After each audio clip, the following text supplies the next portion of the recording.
Top sports where the takes don't miss. The prof with the stats, the champ with the fist. Water bringing fire, cowboy, tie riding bold. Bulls calling bets, watch the stories unfold. And it's truly eyebrows running the show. Oh?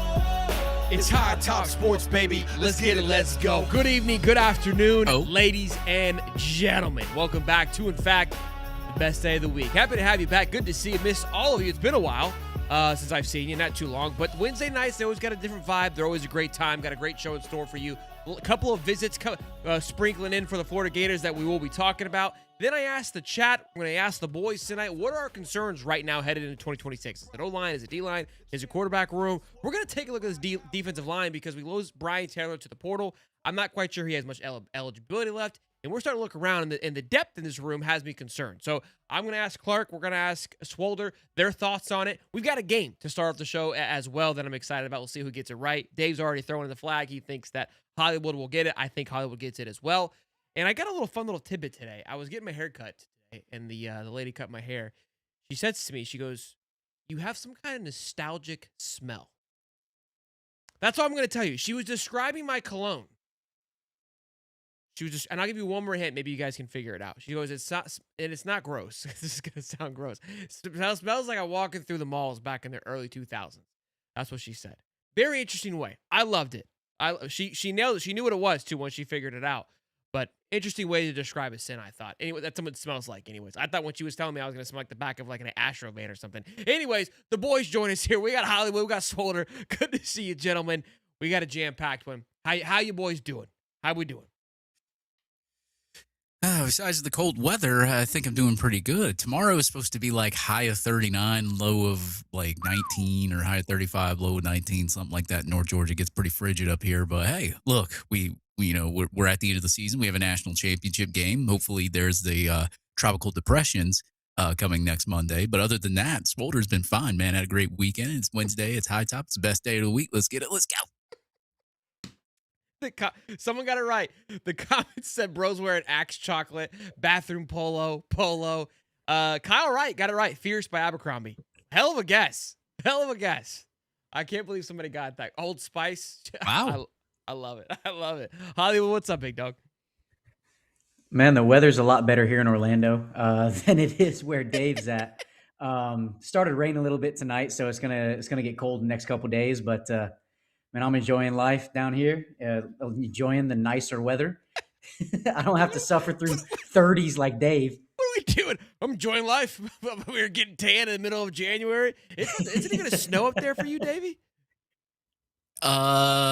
Supposedly Saturday, maybe Sunday, we're gonna get some snow. But the GFS model has it like going north, but then like the Euro model has it going more south. So I don't really know. So I'm just gonna have to, you know how the weather is, right?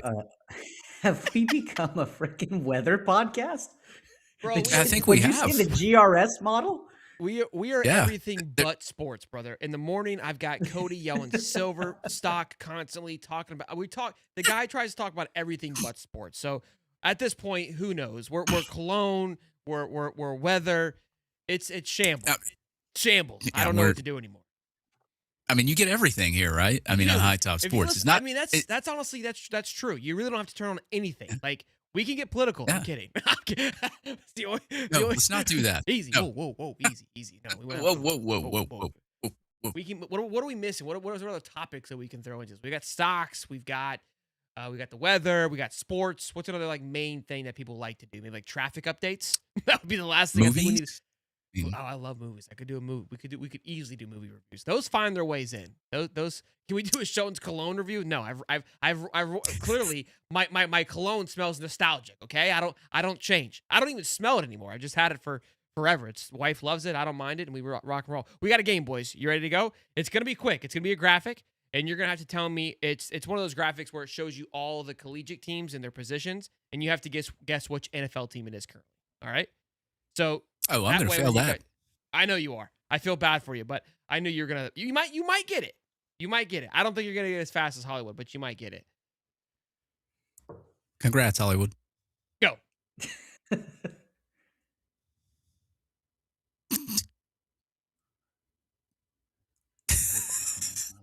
I'm proud that I got it faster than you guys. You don't know? Yeah, I'm trying to think. All right, quarterback. I Who don't do you even think? Oh, watch Who's that's your NFL. Tampa. guys? That's Tampa. I was like, That's come on. Tampa. All right, all right, all right. Yeah. I I was don't like, even there's watch the NFL. well, I guess 3 teams if you want to count Jalen Hurts, but I don't think Jalen Hurts when I see Oklahoma. And then I Bucky Irvin immediately when I saw the running back, and of course my Yeah, dude, the wide thing receiver the thing one. that was throwing me off was wide receiver 3 being from Ohio State. I was like, what team has a wide receiver 3 from Ohio State? Most of them are wide receiver 1. Yeah, it's not So so Migba or whatever his name is. yeah, it's Emeka Egbuka. Mm-hmm. Is he really wide Ibuka? receiver 3 Yeah. though? Is Chris Godwin from Penn State? Yeah, Chris didn't know Godwin went that. to Penn State. He was injured so much this year that Egbuka was 100% wide receiver 2 Yeah. most of the year and was wide receiver 1 a good chunk of the year too. So I think that's why it kind of threw me off. And Otten's, I I guess, know who tight he end. is. Yeah. Those I didn't know. Yeah. Those I didn't. I love these though. I got it faster than Hollywood. I thought for sure. I knew Dave was in a blender, but I thought Hollywood would beat me there. So Right as I saw the graphic, I was like, I'm out. Dave had a seizure. He's like logos. I don't know. I'm out. I was like, guys, it's just process of elimination. Take a deep breath. Let's take a look here for a minute. I It's all used to envy my boys that could, they would say a name and they would be like the Sunday night NBC special. You'd be like Baker. They're like Baker Mayfield, quarterback, Oklahoma. Like they would know immediately where he came from. Like I wasn't that in tune with it, but now with covering it, like I like to flex. Cause like if I say something, I immediately go, oh, they played there. But now it's how you know when you're the dog. And you go, they say a name. And it's like, oh, where's he from? And you name the 9 schools they transfer through. Right? You just to show how dialed in you are. TJ Finley. Yeah. Okay. Easy. All right. Easy. 7 schools in 7 years. That might. I don't think I'll have to worry Why about not? saying that one in the NFL. All right. Why not go for 8? Might as well go for 8. Because Baker. I'm is sure he could Texas get a Tech waiver and at this Oklahoma. point. So, Well, now you see that they're trying to pass where, like, if you play 9 games, you can still, like, redshirt, get another year. So maybe he'll do 8. What? I did 9 see that games? tweet. Is there any? There's is no there any, way. Is there any smoke to that? Yeah, There so can't be. apparently 9 games? No, we got to. I wanted to make sure Apparently- to clarify this. Reiterate it because I don't think make sure the chat heard what you said. Reiterate that what the potential rule is if this is real. I can't remember where I saw it, but have apparently it was voted in like 9 games and you get a red shirt, but it's still got to pass through, like, I guess the NCAA, whatever. So it may not even get passed, but they voted on it. And yeah, I don't know why they would say yes to that, but I saw it from a Twitter Absolutely account, not. and I didn't know how much of it was true. I could see like maybe 6. Like if you play half the season, you get hurt. No, just But, leave it like- at 4. There's nothing wrong. The system, I mean, the yeah. redshirt system is fine. Why would you need to play? So basically, what they were saying is you can play 9 games and still redshirt. That was the way that I read it. But I didn't know who it came from, the Look. account that it came from. So I was going to do more due diligence before I just spewed it online as if it was fact. There's no way it's true. I haven't seen it anywhere else. The fact that you Hold haven't on. heard Well, any I of that, mean, I don't think there's any Indiana, smoke to it. Indiana needs like 30-year-olds playing for them now. Did you hear? They already got like 23, 24, 25-year-olds. You could play, Dave. Yeah, I could. I've got 4 years eligibility. I love it. Well, let's talk about the visits that are happening. We got some super chats here before we get going into it. IB Mac, $10. Verizon's still down? Question mark.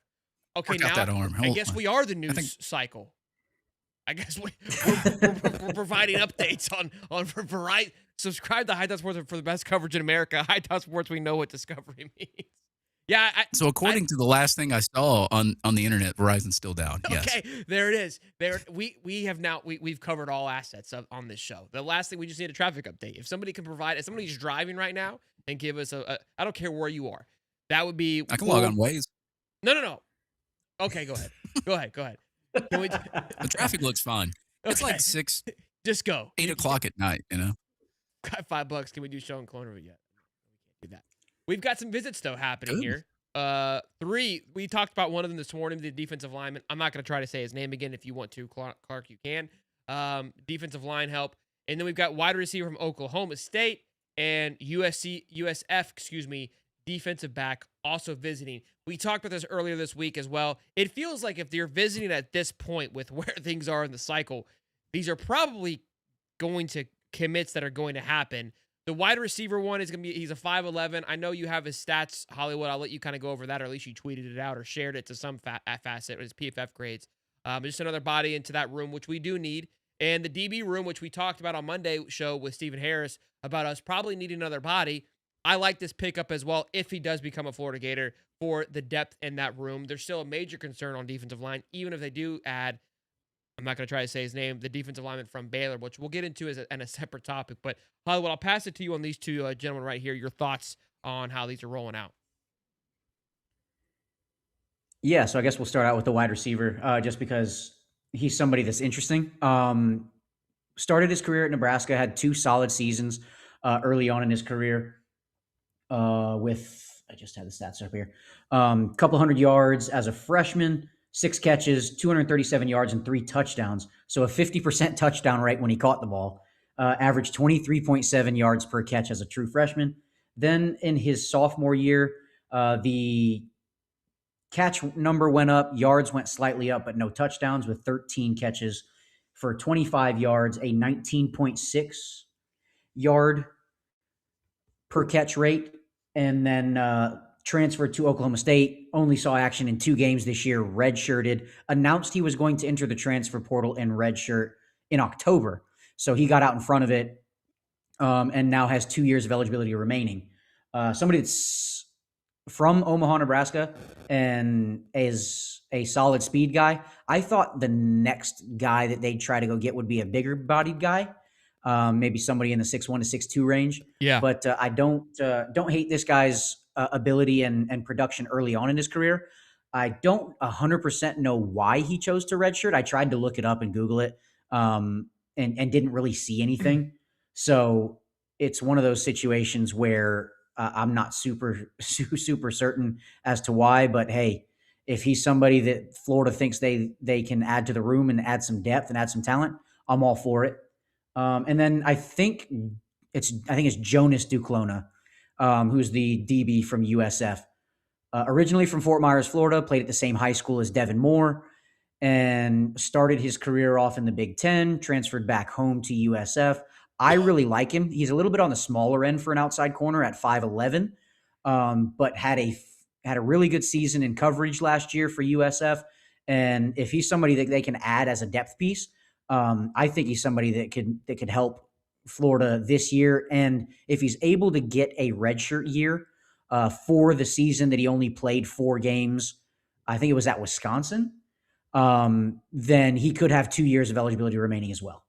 So I believe he could probably fill in, to that nickel role that we saw Sharif Denson play in. If you take a look at his grades here, he had a 77.9 overall PFF grade with 500 snaps. That's very healthy at USF, and they played some talented football teams this year. So it's not like your typical G5 school. I saw somebody tweet out that, hey, this is a true P4 player that you're getting for him. So I was excited when I saw that. And is part of the reason why he didn't follow Auburn. That's the remainder of the tweet. Yeah, you saw the same tweet. Okay. Has an 89.5 pass rushing grade, an 81.9 coverage grade, and a 63.7 tackling grade. So that's why I kind of think of Sharif Denson-esque, because that was where we saw Sharif really shine in, was the pass rush, right? That was where I think he was at his best. Coverage grade, I think, is probably better than what Sharif Denson was as well. So could he? Look, we don't know. I'm just trying to think of how he feels. Because I really think that DB room, the cornerback room, is in a very healthy place. From a sense of the ceiling that it can provide with Kermani, DeJon Johnson, and Lagonza Hayward, and even you've got Ben Hanks as well. And don't forget about Javari Flowers and Onis. So that cornerback room seems to be a lock. Again, you've got the nickel room is kind of, I feel like, what we don't know with the loss of Aaron Gates and Sharif Denson. So I feel we'll see him a lot. It's not an inexperienced guy by any stretch of the imagination. And with targeted 20 times and allowed 11 catches for 97 yards, added an interception and 2 pass deflections for a 64 NFL passer rating against. So got some great stats. And again, in a pretty, I would say, competitive league, if you will. Swoldy? Y'all took all my material. I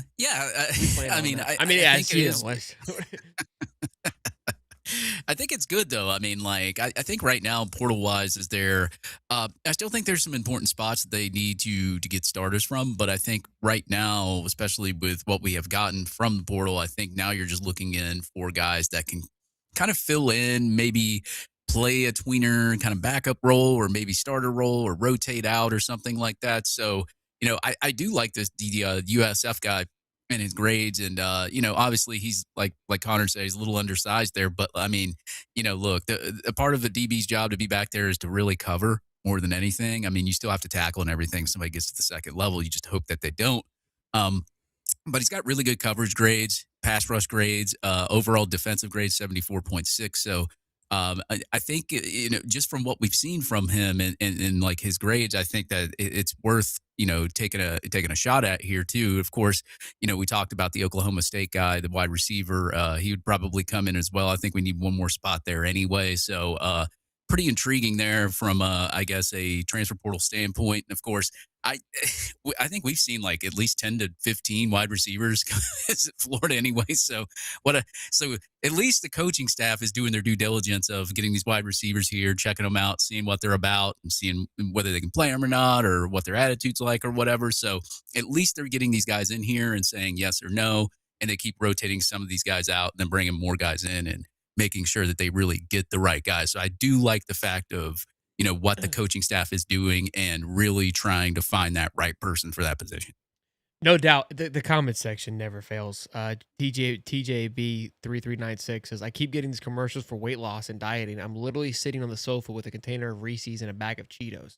I feel targeted. And then right after that, from Dale, says, hold on, colon cleanse commercial. I mean, these are things that you're not going to get anywhere else. So I appreciate the comments, letting me know what you're going through. I love it tremendously. So yeah, and we're going to get into the defensive line room, because that is the one room, and I have genuine concerns about it. Maybe Clark will have a different perspective along with Swolder that will make me feel a little bit better.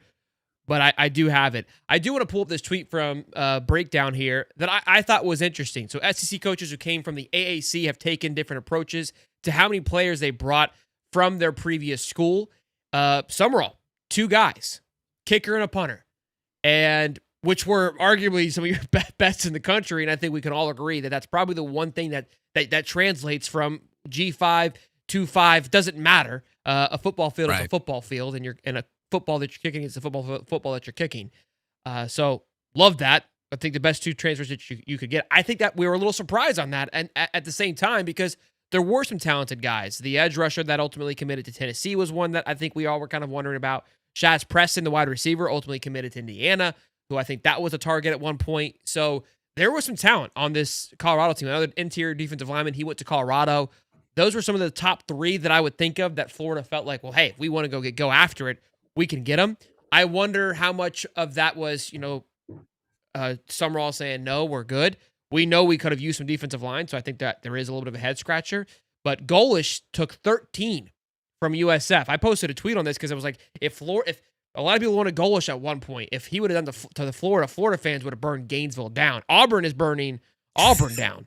And then Silverfield to Arkansas, taking 7 from Memphis. I don't think Arkansas even cares. So I think that was... I don't think, is there a right number? I don't know. I say this all the time. Like, they all have their own blueprint.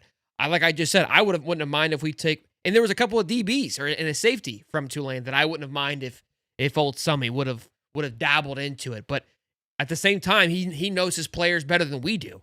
So, and he said verbatim, if they're not good enough to play here, we're not going to talk. So I want, now he did talk to the edge rusher from Tennessee, but how much interest and how much were they trying to persuade him? Because look, the edge room is stacked. It's stacked with a ton of potential. Does that guy fall into that room and kind of just become another guy? And maybe that's why. Like, is he really, really good? Yes. But once you put him into that class of guys, he's just like the rest of them. It's like he's not going to do me any favors. Where I feel where that edge room needs is a dude, right? Was that guy going to be a dude in that room? And that's, I think, probably where somewhere I was like, no, I don't think that he will. And off he goes. Swoley, will you go first on this one? On this take? Yeah, I mean, yeah, you always want to have somebody that you can bring in that can at least compete with everybody else and make them better, especially in practice, right? And I think, as I said before, I think they've done a great job. And I also liked what Summerall said when he first got here. He's like, he goes, some of my coaches may not be good in the SEC, so I'm not bringing them all over. Same with the players. He goes, some of the players I may not think are on an SEC level, so I may not bring them either. So I like the fact that he he's being more real to everybody and just being honest, letting everybody know like, hey, I'm not going to take a lot of Tulane guys, or I might take half, who knows. But I also like his no nonsense approach to everything. Like we didn't get that a lot out of a lot of coaches that have been here. Like the no nonsense, just hey, look, if you're good enough, you're going to play here. If you're not, and we don't think you're good enough, you're in the portal already. You can go elsewhere. Somebody else can have you, whatever.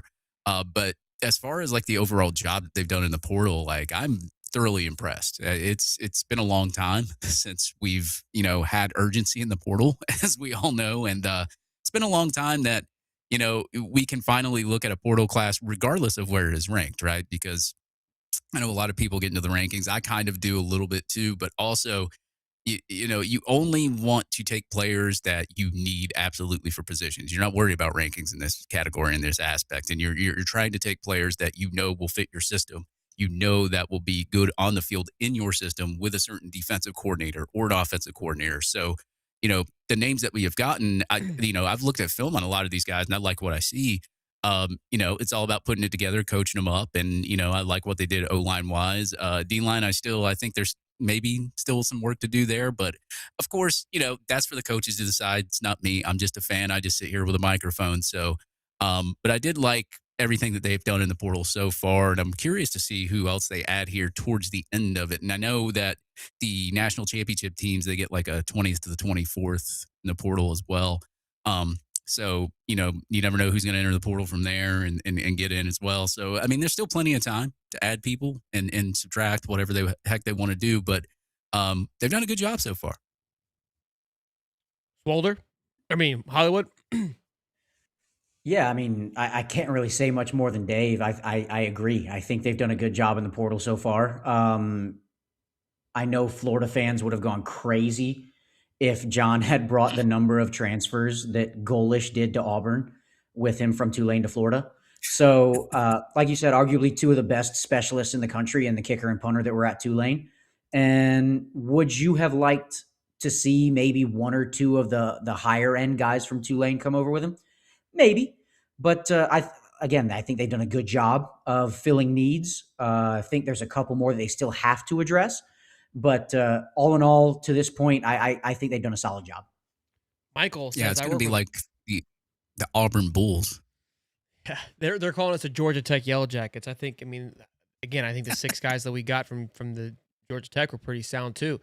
We've got a mixture though. Yeah, for sure. Like a mixture of everybody. I work with Connor Clark. You worked at the pub, Connor? Well, I don't know who that is because my name's not spelled that way, but he is a stickler with his name, guys. A guy. I get torched for it constantly. but yes, I did look at I'm just Publix. trying to just bat signal, Connor. Okay, EO, double N, single N. Listen, just answer the question. What'd you do at Publix? But yeah, I did work at Publix. How long? Almost 10 years. Damn, you got me, dog. I was there for Connor got 8. some of that Publix stock, didn't he? Wow. Yeah, me and the wifey. My dad was a Publix manager for 40 years, so I got you on that. But Dude, that stock, Publix stock is something else. He's cashing in the stock then. Oh yeah, he's rolling. He's rolling for sure. He's rolling for sure. What'd you do there? What was your roles or role? Started out as a cashier and then started as a cashier. Oh my, you're bougie. Yeah. Must be nice, brother. Must be nice. Yeah, so I started out as a cashier at 16 years old. He's one of them. Okay. Yeah. And so Connor, you didn't score on a fake punt or a fake kick against Georgia, did you? No, he was a bagger. Oh, okay. He was bagging the groceries I was throwing down the register. Yeah. So just cashier? No. I did a little bit of everything, dude. I was a CSTL for a while. Ended up. Oh, you were a dude. Yeah. Was that gonna be the career? Because CSTL is a move, dog. I considered it for a while. Yeah, you did.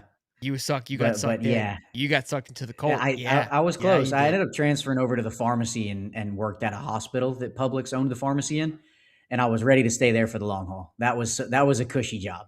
Cushy, yeah. That they cooked there. Yeah, I started as a bagger, like a true blue collar, and then I just couldn't get along with anybody. I mean, I was a riot, dude. I worked all over that damn store. I was a stock clerk. I worked in seafood. I worked in the meat department.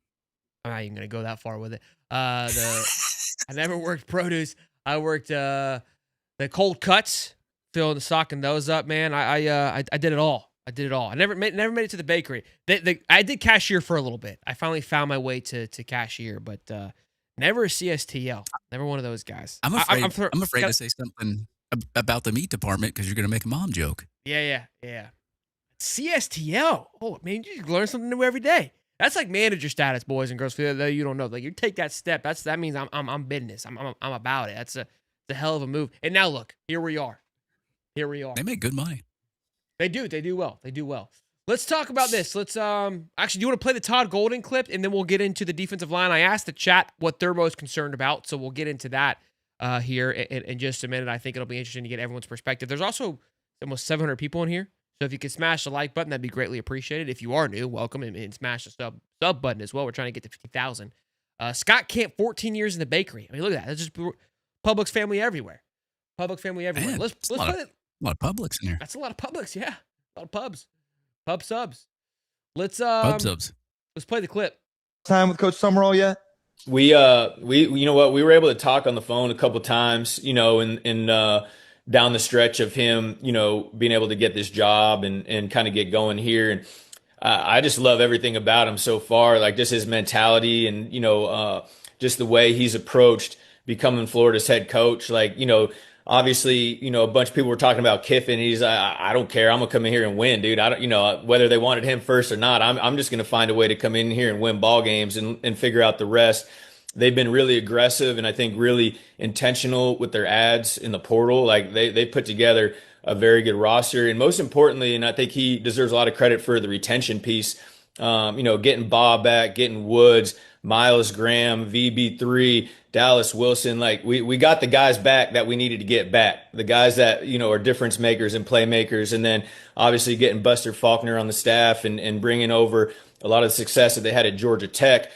You know, I think a lot of people here are really excited about what he's trying to do and how intentional he's been and the attitude. You know, he's coming in being competitive. He wants to light a fire under everybody. And his whole, you know, mentality of, hey, you either want to be here and compete to try to be great or you can move on. I think that's refreshing for a lot of the people following the Florida football program. I feel like, I mean, he seemed pretty well up to date on how he's informed. He's informed. And man. I'm just wondering where he football. got it from, because he's busy. You know what I mean? Like, I just wonder, like, it's not like he is talking to Summerall every day. I'm interested to know if he's watching, you know, if he's just listening on the way to work, if he's got a good podcast that he tunes into that's just keeping him in tune with shit. You know, that's all I'm wondering. But a guy understand. Look, guy knows ball. Guy knows ball, not just basketball. Knows real ball from the way that he was talking about it. And there's two things that I noticed there. You could see he feels comfortable talking with Old Dorian and Pete Burns, which I like. And so you could feel like he was kind of just talking with the boys. Is kind of how it felt, right? And he starts talking about the Lane situation. You know, that was a conversation about from him and Summerall. I was like, I know they wanted that little blonde-head twerp to come up in here and do the damn thing, but now old Psycho Johnny's here. Like, I just imagine that's how the conversation went between him and Todd. I don't know. I'm guessing, but I like it. I think I like the psycho-ness of like, yeah, everybody wanted her. Sorry, bitch, I'm here. Let's get after it. And to accept that, I mean, it turns me on a little bit, fires me up. You know what I mean? And then at the end of it, when he's talking about the competitive edge, we've heard. What I'm loving is we've heard this now in three different facets, right? The first one being from the Lagway camp, where it was like he was challenged as a competitor, and they kind of was like worded a different way. And then I talked about it in an interview where he was like, "Look, we have a set of rules here. Actually, four facets.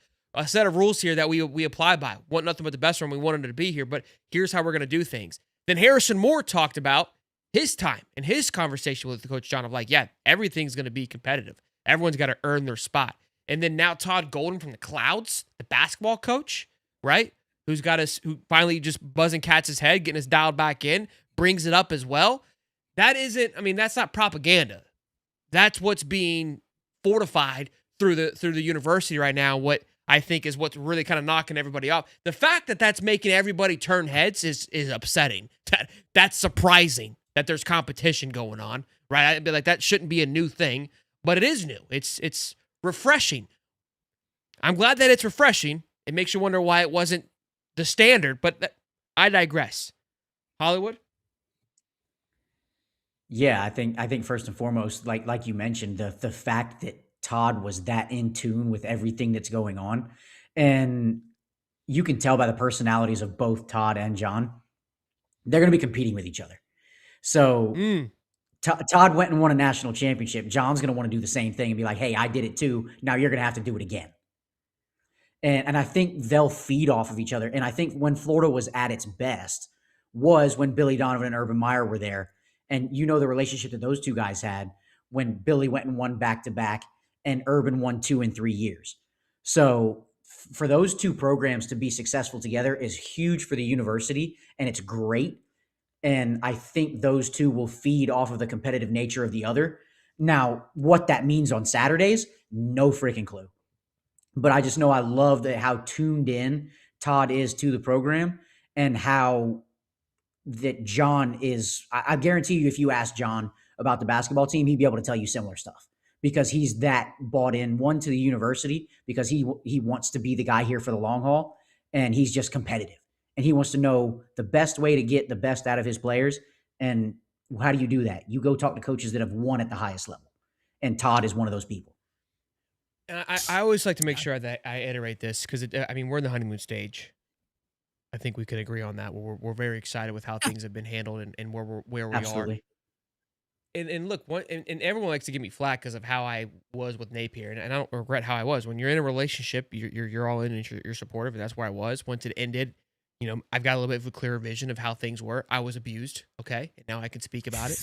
But it's kind of like dawn, because when you see another side, you're like, wow, like this is crazy. It feels like now that we see John and how he commands himself and how he's just positioning himself with the University of Florida, it almost feels like we were kind of wanting Billy more than he wanted to be here at times. Like the persona didn't feel like he was ever like, you know what I'm saying?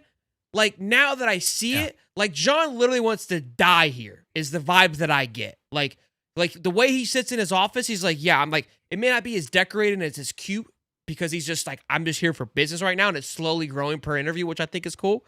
But it's just like, I just want to live here. Like this is everything. Versus where like Napier felt like it was always kind of just like a notch in his stop. Now that I see it after the fact, like it never felt like, I don't know. Maybe I'm crazy. Maybe I'm just blinded by the juice, the secret John sauce. I don't know. Well, you see the coaching search, right? I mean, John Summerall could have went anywhere. Auburn wanted him, Ole Miss wanted him. He came to Florida, and he was talking about, hey man, I love Florida. I love this job. I've watched Florida throughout the years.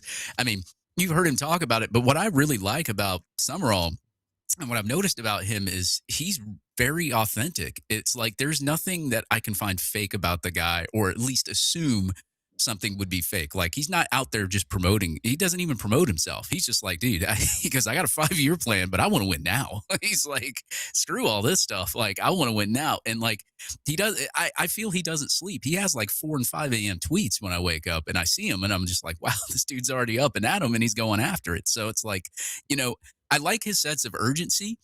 And I think that hearing him talk about how urgent he is and how he wants things now and how he wants it done this way and he wants it now and the energy that he puts behind it, it's just like, wow, this is like night and day different from, Dan Mullen, Jim McElwain, Billy Napier. The last person that kind of acted that way was Urban Meyer, right?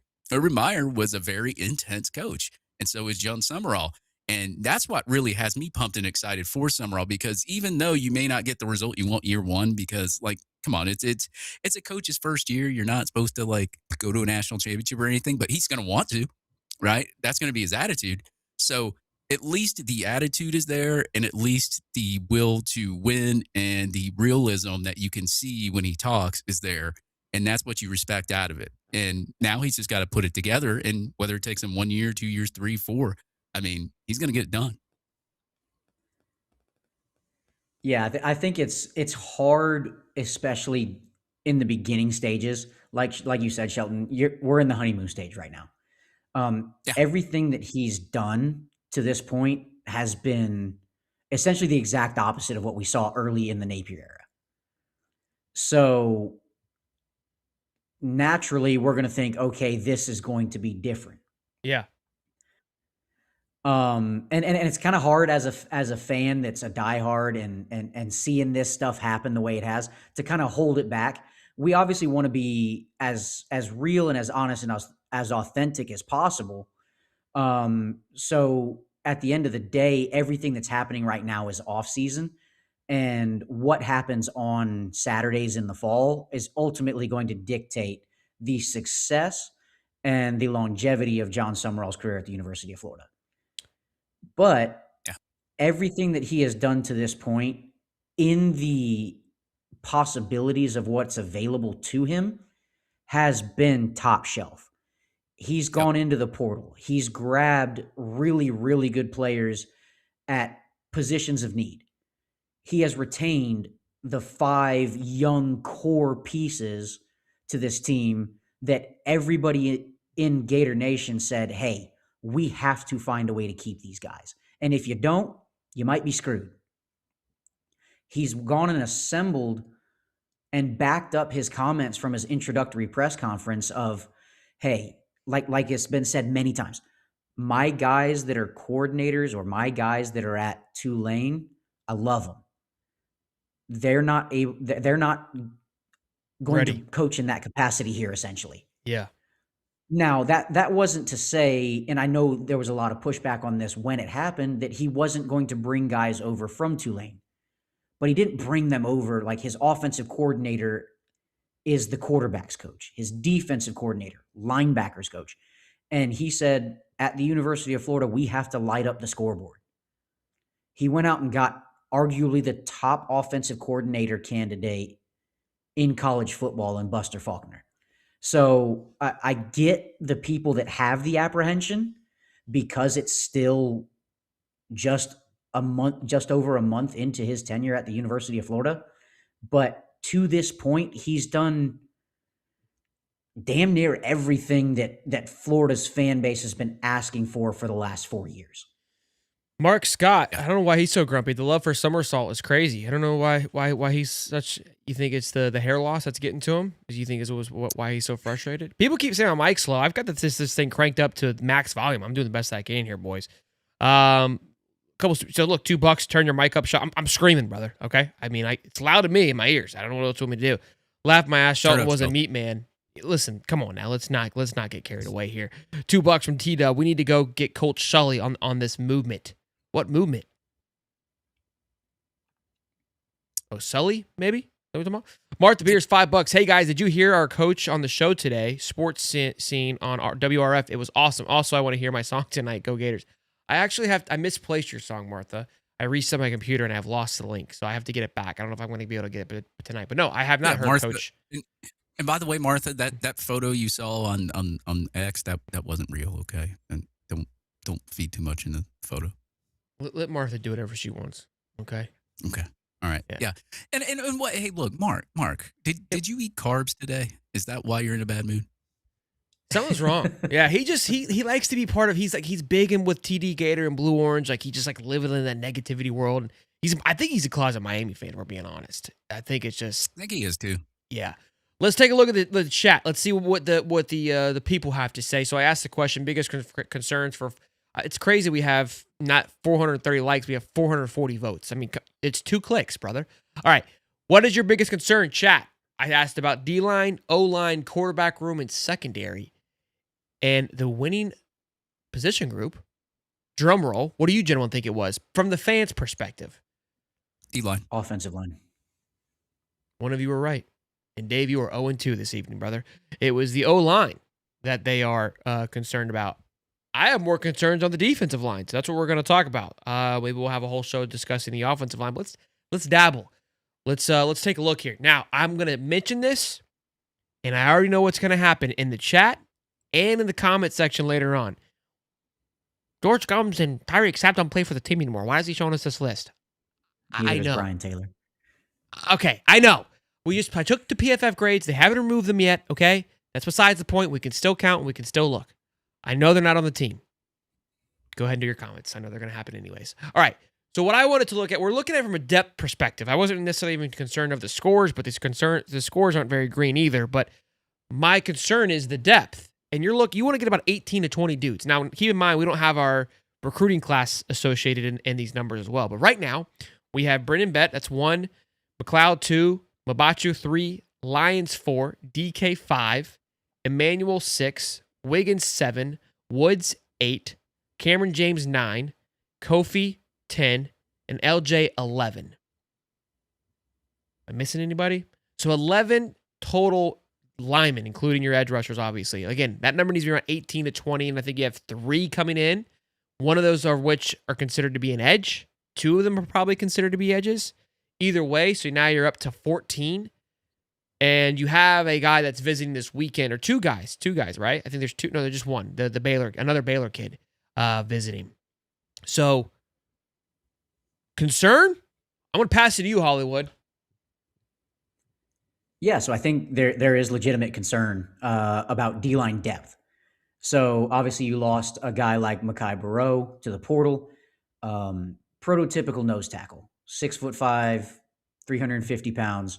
And I think that is probably the area that you really haven't addressed yet, because DK Kalu is not going to be a nose tackle. The kid that they're bringing in from Baylor this weekend, 100% that. 6'3", 370. I think he's 390 or 385. The ESPN thing, we looked at it this morning. He's huge. So I was looking at Baylor's roster. What's his name? I don't know how accurate it is. Spell it for me. Spell it for you? Yeah, I know you can't say it. Last name is Taumanupepe. I lost. Tau Manu Pepe. Tea. Taumanupepe.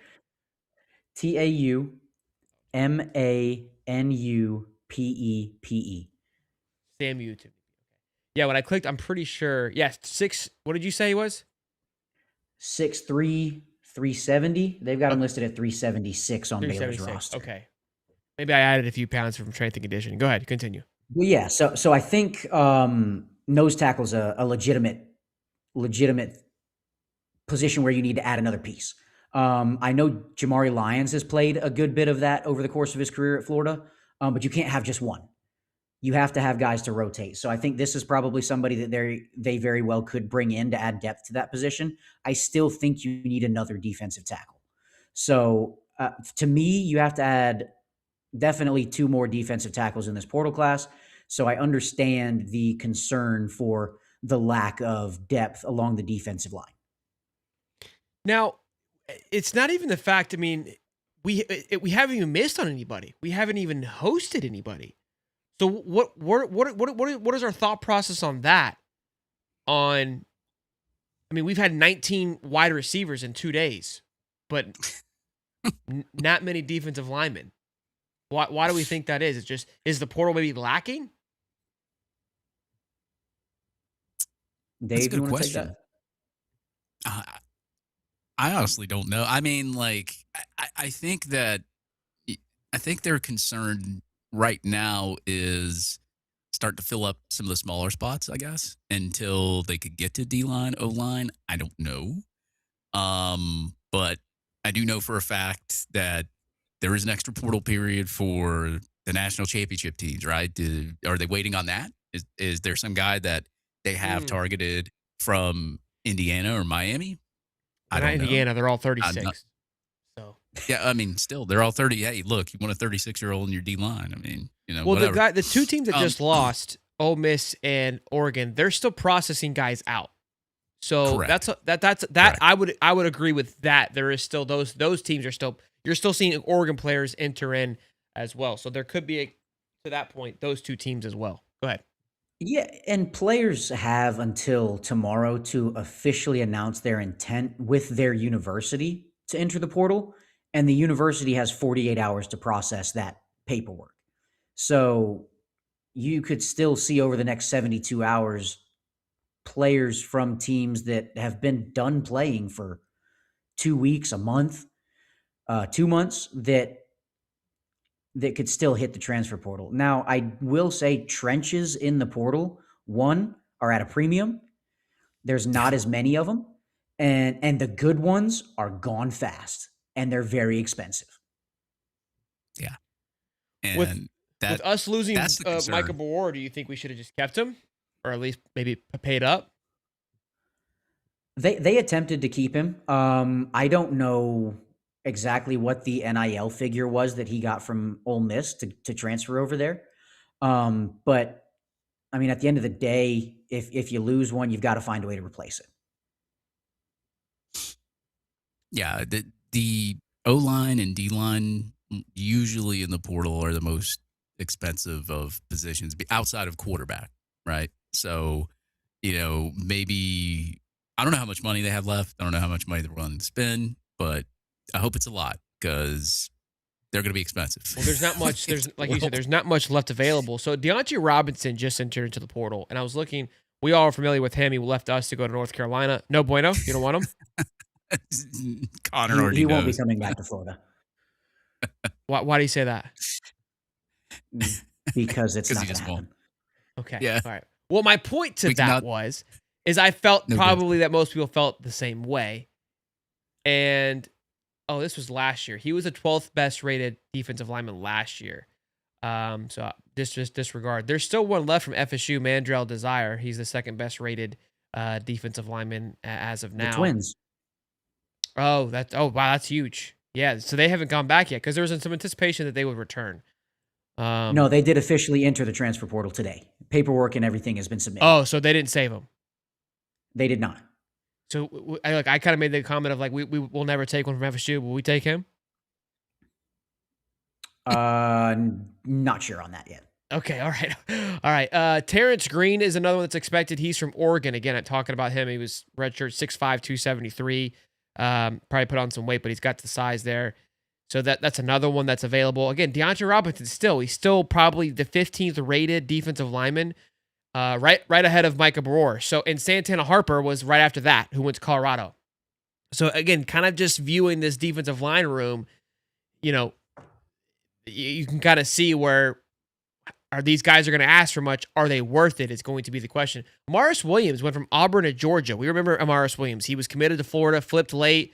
Not sure he had much impact while at Auburn. He's 6'2", 260. He was more of an edge player anyway, so they've got him listed as a defensive lineman. We wouldn't need him, but that's an interesting one. The big one I thought was James Smith and Q Rosal, both package deals out of high school to Alabama, and now both package deals headed to Ohio State. I think those are big pickups. I think Alabama lost some studs, but that's besides the point. So there isn't much left outside of the Desire kid from FSU, Terrence Green from Oregon that hasn't committed, and Deontay Robinson.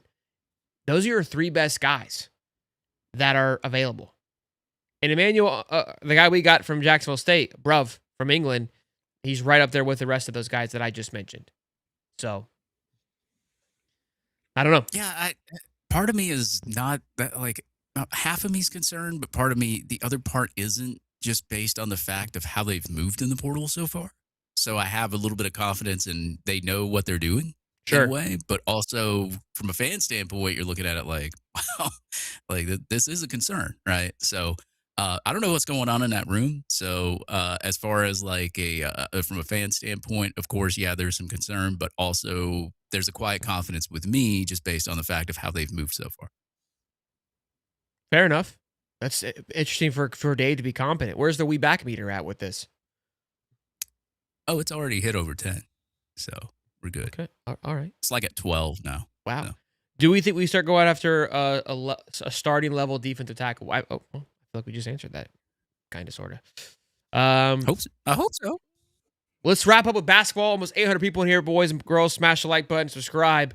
I've been panicking with this basketball team, and then we got the Boogie Buzz flow rolling, and he has been on one since the haircut. And if Xavier Lee is not bald by the end of the season, we're not going to win a national championship, and I stand by that. So, Lee, ball's in your court, buddy, pun intended.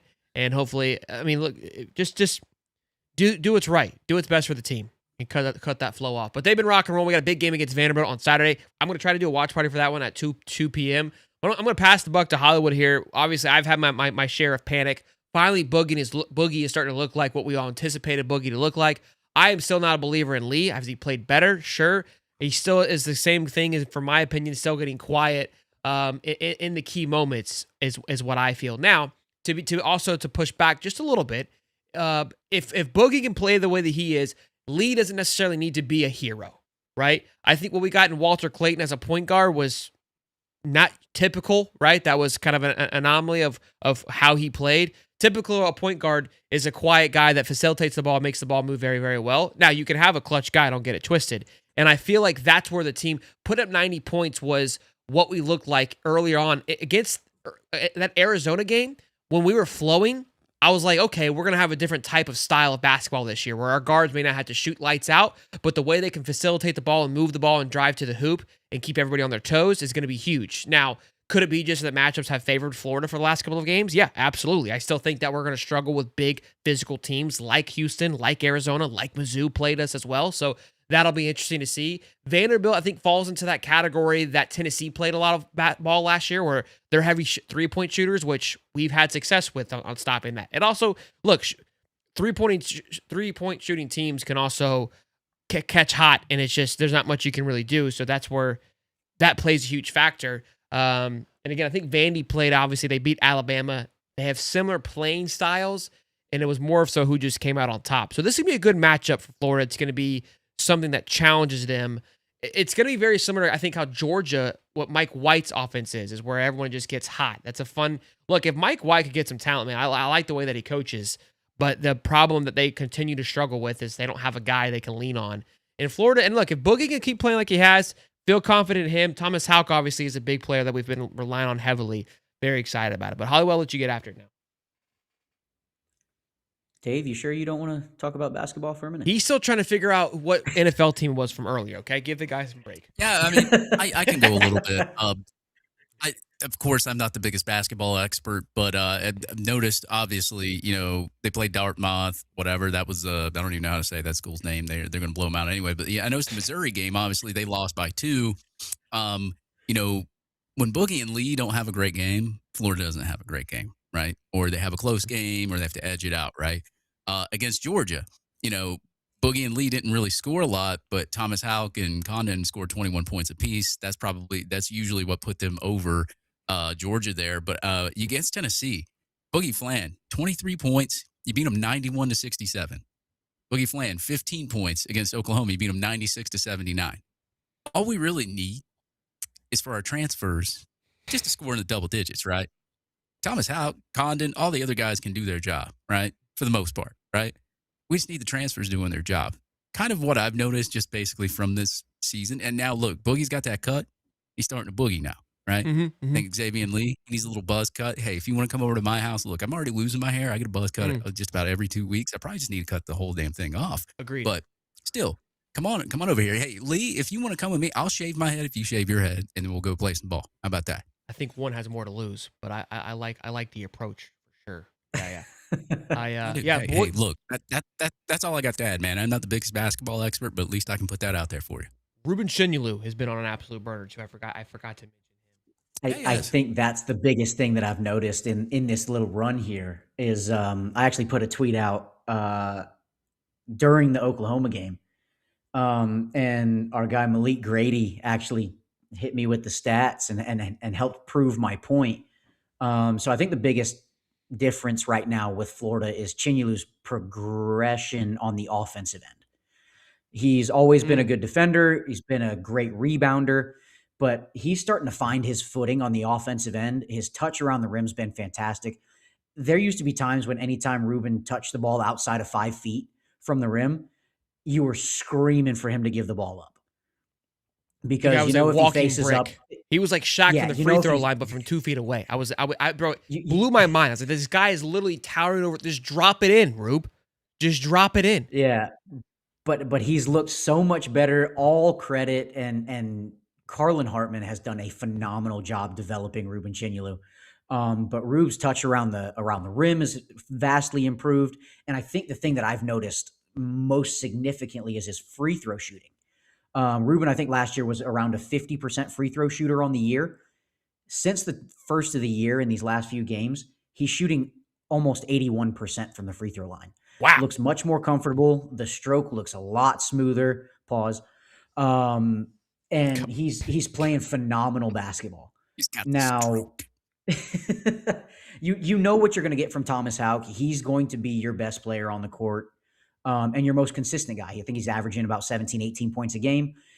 If you can get guys like Boogie, if you can get guys like Rube to contribute on the offensive end, and I think another thing that people aren't talking about enough is Isaiah Brown's continued progression. He's been getting more minutes, and I think the biggest thing with him is he's not trying to be something that he's not. Isaiah Brown's done a phenomenal job of playing good defense and attacking the rim. He's phenomenal as a rim cutter and super athletic. So just keep the game in front of you. Do what you know how to do. And I think we're going to see an improved Florida team over the course of the SEC schedule. And I like what I'm seeing so far in the progression through the SEC first 4 SEC games this year. Yeah, and for Ruben, last year I was like, I knew when he like, I would say tested the waters to go pro. I was like, that cat's not going pro, and that wasn't a shot. It was just like I watched the game. I watched you play, dude. You're great. You've got a long way to go. There's a lot of things you could work on. One of it was just his touch in general, whether he was slapping people and getting unnecessary fouls or his inability to score. It's like, dude, it's not going to work in the big leagues. Like if it's a small part of the game that you need to focus on. And I might be a bit off cusp here. I'm not going to sit here and say I'm an expert, but I'd argue if he continues to play like this, he's making himself look like a first round draft pick. I'm not even being facetious there. Like in all reality, just the quality of play that he is putting out. Because think about it, when Condon was playing at an elite level last year, he was the guy that everyone felt would be a first rounder, and he just fell off dramatically. Thomas Houck 100% has made himself a very solidified first rounder, in my opinion. And I think a lot of people feel that way as too. He was a high second round if he were to come out last year. So if Ruben continues to play the way that he is, provides great size, again, his ability to rebound, play defense, he's very physical. And now he's adding a part to his game where he's averaging a double-double or triple-double or something like that? Double-double? He's averaging a double-double this year, yeah. Yeah, with rebounds and points. Again, Ruben was good for 6, maybe 5 points a game last year. He's putting up 17. I don't need Lee to put up 30. Like I said, get Rube the ball. Hal can still shoot. If Boogie's putting up 15 to 20, you've got a well-rounded basketball team. And I've got to look. I was harsh on Todd at the beginning of the season. They've done a good job of adjusting. And I knew this team was going to look different than last year. You had different style of guards, and a different approach with Will Richard, Walter Clayton, and who's our guy? I'm missing. I forget what's his name. Elijah Martin. Martin, yeah. There's just that's hard to It's hard to replace. So I'm excited. I'm excited with how they're looking. I think they got a great matchup against Vandy this weekend. Like I said, we'll try to do a watch party for it. So should be good. Should be good. I'll tell you what, man. I know I'm a small guy, but man, you standing next to Ruben Chinlu. I had to take a photo of him and Steve, and he's like 5-6 inches taller than Steve. So make you feel small. Who's Steve? Stand beside him. Steve Harris. Oh. The champ. Yeah. If you want to You feel mean Harris small, looks you small? just stand next to him. Yeah. He's like 6'8", 6'9". Harris is a little tiny bitch though. Like I told him to step up. You know, I ain't worried. Arm about it. wrestling match. You do an arm wrestling match with Steve? Once he beats me in a 40, we will. Is he going to beat you in a 40? Hell Are we no. all going to do a? Are we going to do a? We have to now. High At this- top at this 40-yard point, dash challenge. Yeah. In the indoor Yeah. practice facility. We have to. Clark's not gonna do it. He's gonna be the ref. He has to show up with a whistle and a referee uniform. That's the only thing that. Well, I'm going to lose, but I'll try. I want to talk about this because somebody else asked to hear in just a minute from Jason. But real quick, I've been bullied while the show was going on, and I just want to make sure everyone's aware of what happened to me. You guys can't see because it was behind the scenes, but It's not me for once. no, it was me.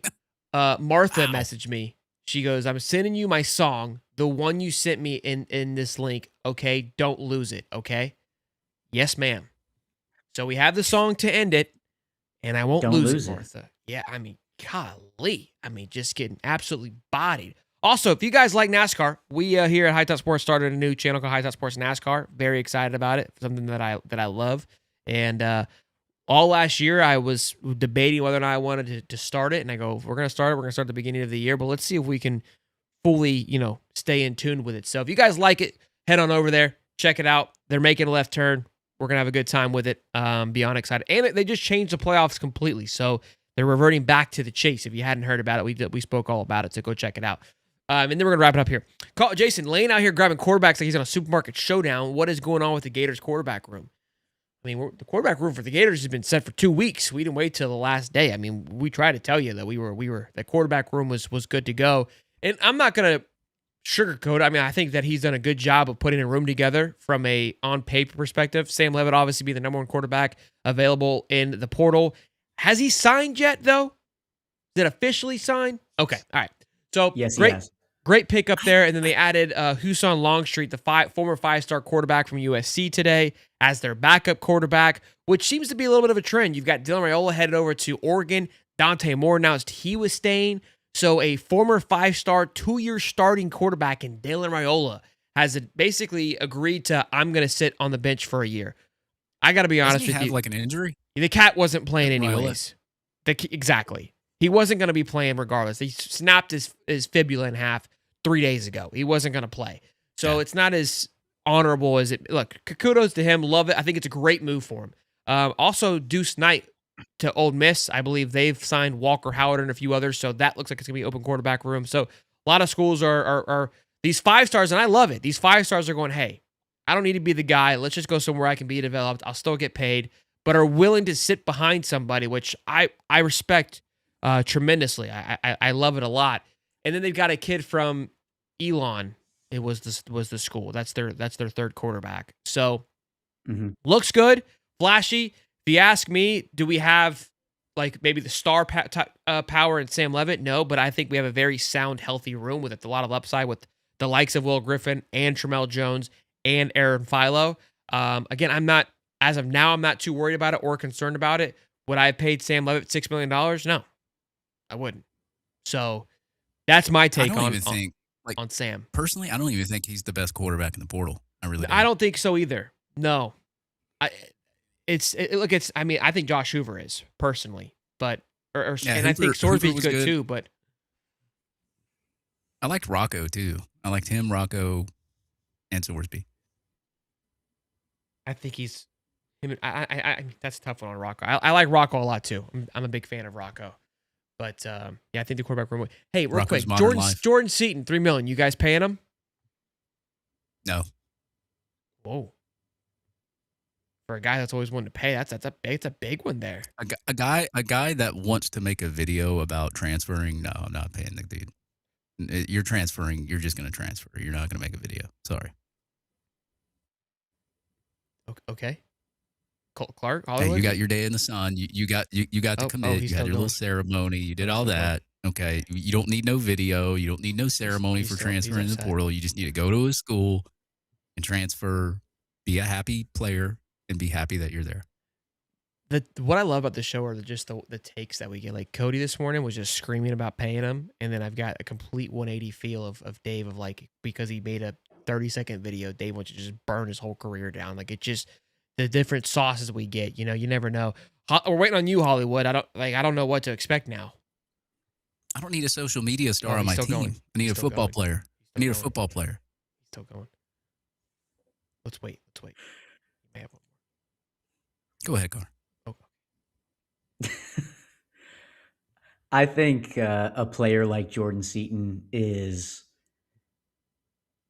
somebody you spend that money on when you're one piece away from a national championship. True. So let me play devil's advocate. First of all, I think Jordan Seaton is a phenomenal leader of a locker room. I know you're upset about the video, Dave, but I think you're overreacting just a little bit. Secondly, I think a lot of fan bases are going to go, well, if you want to win now, doesn't Jordan Seaton speak to wanting to win now? What is your thoughts with that? I think that's a fair statement. Are we on trial? I like this. That's a fair statement. But just don't put it in a video, make a collage, post it on TikTok. Just say it. I thought about this today because I was talking about not getting into a bidding war. I think that's where my frustration comes in of like, if we go here, then they drive it there. This is where you've got to have a tactic. Because Hal tweeted out the cost of it being $2.5 million for Jordan Seaton, right? And that's kind of a lot. Which account? we're not doing that. It's stirred up a whole lot of nonsense on the app, okay? But my point of it is like, okay, if you know it's 2.5, you got to ask, you don't tweet about it. You go back to the room and go, hey, do we think this guy at tackle could elevate us to a level to winning 2 more games than we already think we can win? If the answer to that question is yes, okay, let's go to step number 2. We're not talking to Jordan C right now. We're talking amongst us. We're in the GM room, okay? He wants 2.5. Lance Hurd got probably 2.8. The highest paid quarterback's getting 5 to 6. You got to argue that, in my eyes, if I had to stack what's the most important room to pay, it's quarterback, edge, then tackle. But depending on where you are, you may pay a bit more on tackle than edge, depending on the talent you have in your room. Agreed? So we have to look around and go, hey, we've got $2 million in our bank. He wants another $500,000. I'll go talk to my buddy huge cock. I can get us another $500,000, maybe even $750,000 if we want to go do this. But we got to go in with a purpose and a plan and a number. With a purpose? Just let me roll, brother. With a purpose and a plan. The purple guy? And execute like more Navy SEAL type shit. So it's like, okay, our number is 3.2. We don't move from it. We set the standard. We explain to him how it's going to work. Maybe we throw in an incentive because we believe he's going to help us get 2 more games. Maybe that 2 more game gets us into the playoffs. We make the playoffs, we'll throw an extra $500,000 because obviously with winning playoff games, you get more money, right? And that's where I think how you can execute it, and you can close the deal. You can't let him leave, right? I'm not getting into a negotiation battle. You can go test the market for whatever you want, and he probably still will. But I think that's how Florida has to approach some of these things because I know they have a budget, and I think that is going to be how they're going to seal the deal. Now, do they want him? I don't know. But for me, how I look at it, if you were willing to spend 2 or 2.5, what's 3.2? For a tackle, we gave it to a running back. Why not a tackle? That's my thought. That's my 2 cents on it. That's what I thought about it today.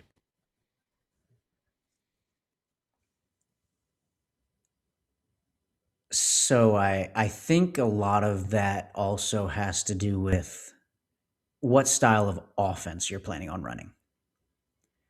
Because Jordan Seaton, elite pass blocker. Yeah. Jordan Seaton as a run blocker, very bad. Very low grade. We talked about that this morning. And a lot of it, I mean, I'm sure it has to do with him to be part of it. Secondly, that offensive line as a whole wasn't the greatest. They just didn't have much of a run game in general in his 2 years that he was there. So how much can you credit that to him not just being good or to the system itself? But I do agree with you. It was not the most, and I think they're going to, look, you got Jaden Ball. His history shows not to be one of the best run blockers. So also, again, that's what I don't know what they want, right? That's what I was referring to. So we'll see. Yeah, I think it comes down to a significant study of the player and if they are worth the amount that you think they are. And even if you do, you bring them in, right? And you say, hey, look, I know you want this, but this, but you released the video of you entering the trades portal and we don't want you. Well, yeah, that too. That knocks off a couple of dollars there. But, Dave was calling the shots. Could you imagine? We were going to give you 3. We were going to give you 3, but you posted that dumbass video. So you're back at 2.5. You're going to take it or leave it, okay? Don't post these dumb more videos again, okay? I don't know if he actually posted it, but it was talked about in the post. Oh my but gosh. We're roasting the kid. We don't know if it's true or not. If he posted the video, which was planned to be posted, but never happened or did happen, we're going to knock off some money for that, Come on, you got to be just because it was discussed. It was discussed in message board. We're taking money back. I'm just kidding. But anyway, I think you would have to do some study on the player, obviously, to see if they're actually worth the money. You can still bring them in if you're still interested. Talk to them, say, hey, look, this is what we're going to offer you based off this, this, and this. And if they say no, they say no. You move on. You go to somebody else. You don't make it really long because you got to recruit. You got to get out there. That's kind of how I would do it, right? If I was that interested. Now, they may not even be that interested. They may have just said, we're not going to waste our time. If he wants that much money, we're going to move on to somebody else or we're going to wait for somebody else. I don't know what their plans are, but that would kind of be me in that category, but I wouldn't pay that much. Honestly, not. Especially it's like what Connor said. Like if you already got a roster that's you're set in stone with and you've got plenty of cash, yeah, go ahead and pay the guy. $2 from 85 Bears. He said bear down on Sunday. Absolutely. Go Bears come Sunday. Put it in the wall, wide open again. Ross Chastain. I love it. I love when Ross did that. We're not gonna have those exciting finishes anymore, Bo. Ole Miss just beat Georgia at the buzzer, and I saw LSU got beat by a buzzer too earlier on in the comments. A lot of buzzer beaters Who's here. that? What's that guy's name on Georgia that looks like Slim Shady? What's his name? Oh, the white kid. I don't know. Kane. Yeah, Kane. Something Kane. Yeah, Blue Kane. Blue Kane. Blue That's what it Kane, is. Yeah. He's not even blue. It's white. I don't know. You see what I deal with, Hollywood? All right, boys. Y'all be good. Check out High Top Sports NASCAR if you want to. Smash this like button on the show. That's a must. That's not an option. You have to do that.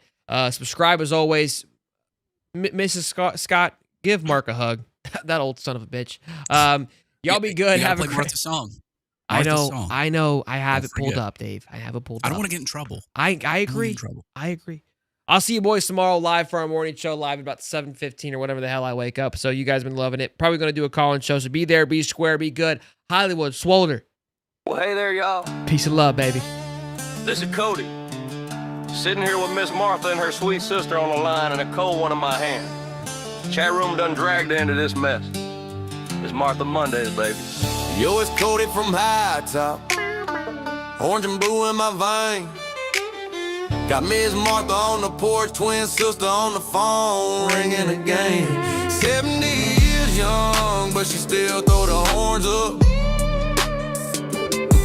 Sipping craft while the Gators run the score up.